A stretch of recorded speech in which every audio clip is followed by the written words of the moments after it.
When it comes to seeds, there are so many options. Heirloom, open pollinated, hybrid, F1, organic, non-GMO. If you're a beginner, or even if you're not, this can be overwhelming. Today I'm going to share with you the simple difference between all of these terms that you see on seed packets and in catalogs. That way you can have good information to know how to choose what's best for your garden. I picked a few tomato seeds to use here as examples. I'm going to put the rest of them back. A lot of people ask me how I organize my seeds, and I use a method that is actually pretty common among gardeners. You've probably seen it before, but it's a photo box. I got it from Hobby Lobby. You can also get them off Amazon, but the cool thing about this is that it has all these different compartments here that you can put seeds in. And for example, this is the one that I put tomatoes in. I labeled it here. What I love about this too is that if I'm going to plant whatever it is in the garden, I can just take this box here and just go out to the garden. The dirt stays out of it, water stays out of it, so it's very easy to transport. And then once I'm done, I can just close it up and take it back to my storage. But today I want to talk to you about the differences between the different types of seeds that you may see. First, let's talk about heirloom. In my examples here, I have a San Marzano. I get a lot of my heirlooms from Baker Creek, which is where this comes from, but also other seed sources. Heirlooms, I would say, are the sweetheart of the gardening world. You hear so much about heirlooms, but what does that actually mean? An heirloom is a plant that has been grown for many years. Now, the actual definition will vary based on who you talk to, but the general consensus is that this is a plant, any kind of heirloom, that we know has a history of growing just like the ones that we grow today from before World War II. Now, why is that significant? That's significant because if you know anything about your history, then you know that during the war effort, our factories were producing ingredients for the weapons that they needed. Well, after the war, they didn't need that for weapons anymore, and they realized that they could use some of those same ingredients to create what we know of now as fertilizer. So that is what really ushered in the modern gardening age that we have today with lots of different iterations.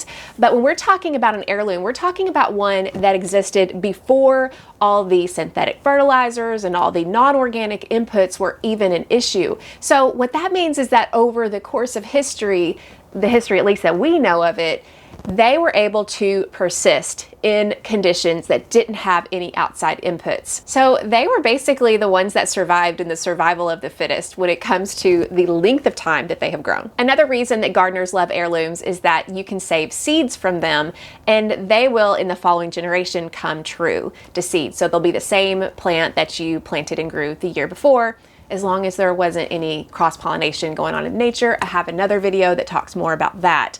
But I think the real reason that gardeners prize heirlooms so much is because of their flavor.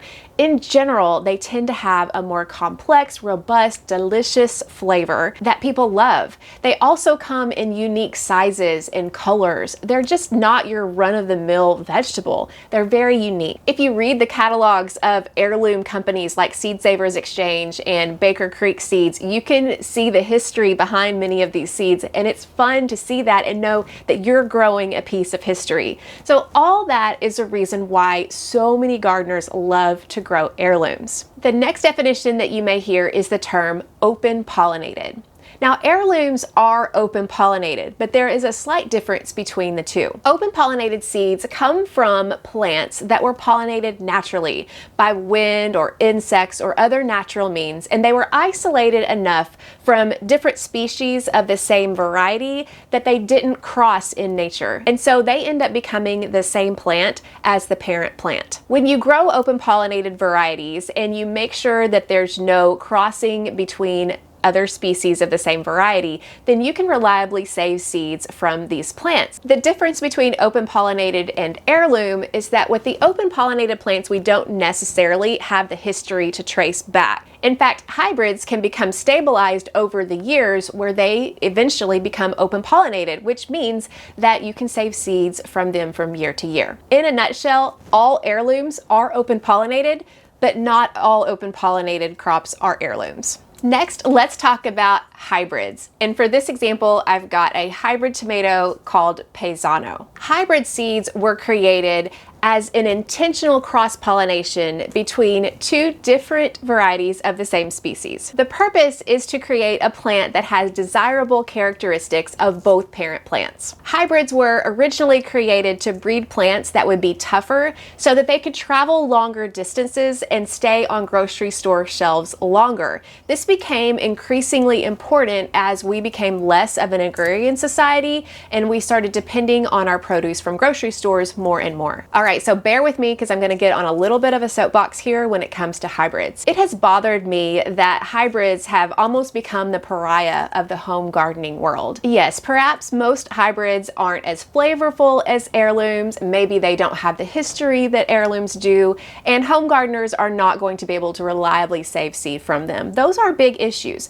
But when we take a step back, we can look and see that hybrids are created for a purpose. Now, for the home gardener standpoint, transportability is probably not a big deal to you. It certainly isn't to me because all I have to worry about is transporting it from my garden to my kitchen.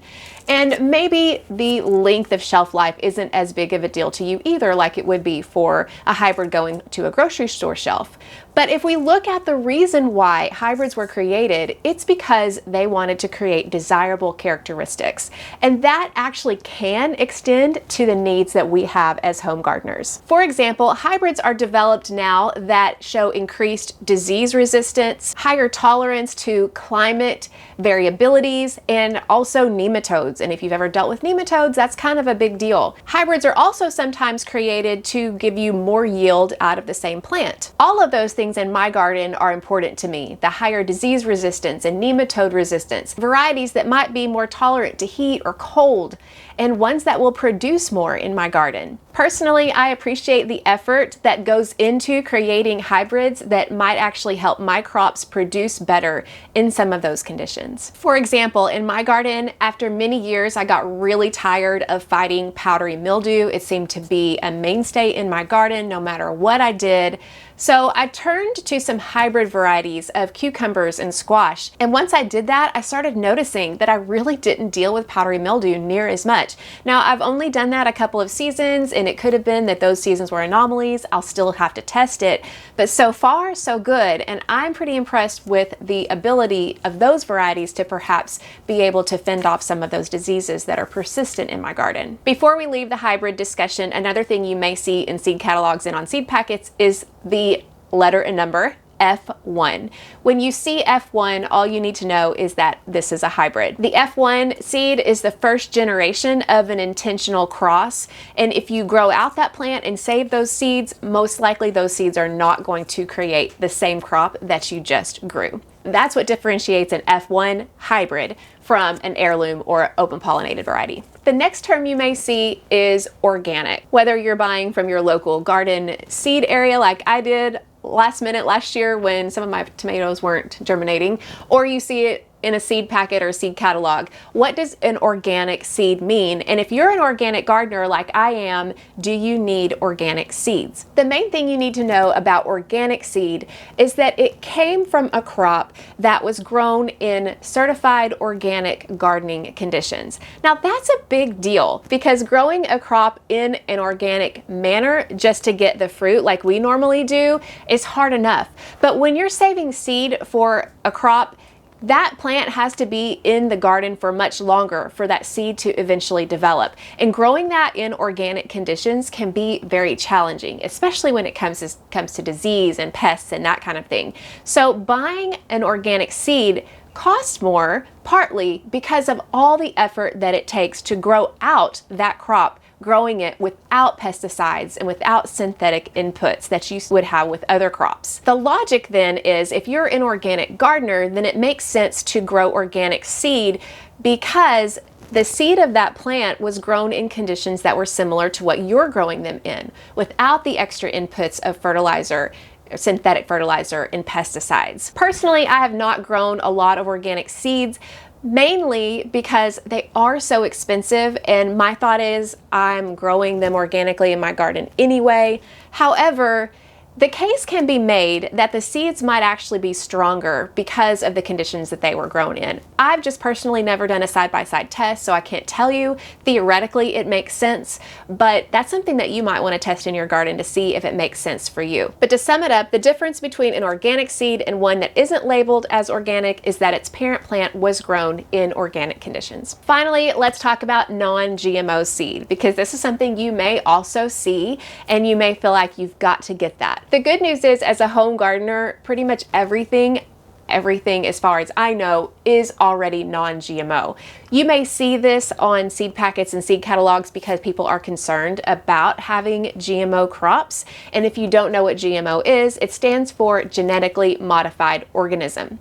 Whereas a hybrid takes the same species and crosses them between varieties, a GMO crop takes some kind of genetic material from a totally different species and puts it into the seed. There's a reason for it. Big agriculture relies on it, but there are some concerns, which you can probably find anywhere on the internet.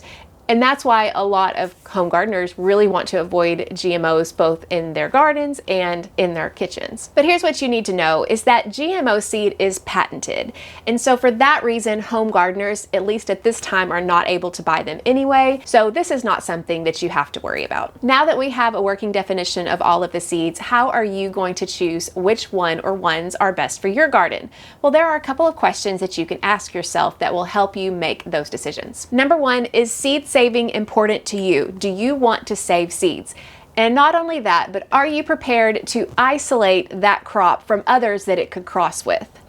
If you are interested in seed saving and you want to do that and are willing to take that extra step, then Heirloom and Open Pollinated are great choices for you. Another question to ask yourself is that in your garden or for a particular crop, do you routinely fight challenges such as diseases that a hybrid will have some resistance against? If that's the case, then you might want to choose a hybrid, maybe not for your entire garden, but maybe just for that particular crop. The bottom line for me is this. For most of my crops, and with everything else being equal, if I had to choose, I would choose an heirloom. I would choose that because of the flavor and the unique characteristics and then my ability to save seed, and I love to grow some with unique histories. But in some cases where I am dealing with challenges such as the diseases and the nematodes and that kind of thing, I will opt for a hybrid so that I can get more production out of that particular crop. I'll also choose a hybrid if some of those characteristics are important and I don't plan on saving seeds. One example of a choice I had to make this year was when I was looking at what variety of zucchini or squash to grow. And I had two that I was choosing from. One was a hybrid that did have disease resistance and it was shown to have lots of production. Another was an heirloom that didn't have disease resistance, but it was shown to be immensely flavorful. After comparing these two varieties, I ended up buying the seed from the hybrid, but that was because of the disease resistance more than anything else. If I had to choose between yield and flavor, it really depends on the crop. If I'm wanting a lot of something to be able to preserve, then I might choose the yield. But if it's something like squash where I'm just eating it fresh and I don't have to have a whole lot of it, then I'd probably choose the flavor. So you can see that there's no right or wrong answer on some of these things. It's really what works best for you in your garden. Now, with all this talk about seeds, you may be wondering, well, when do I start these seeds? And do I start them indoors or do I start them in the garden? Well, if that is a question that you have, I have a free download that gives you plant timing tips based on some of the most common garden crops. It's my seed starting quick reference sheet. We'll put the link to that down in the description. Check that out, grab that so you can have an idea of when to plant some of your favorite seeds, no matter whether they're heirloom or hybrid or any of the other types that we talked about today. But overall, I hope that this was helpful to give you a basic understanding of the different types of seeds that you can buy. Seed starting season is beginning soon, so make sure to like this video if you like what you're seeing and subscribe so that you can come along with me in my seed starting journey coming up soon. Thanks for watching.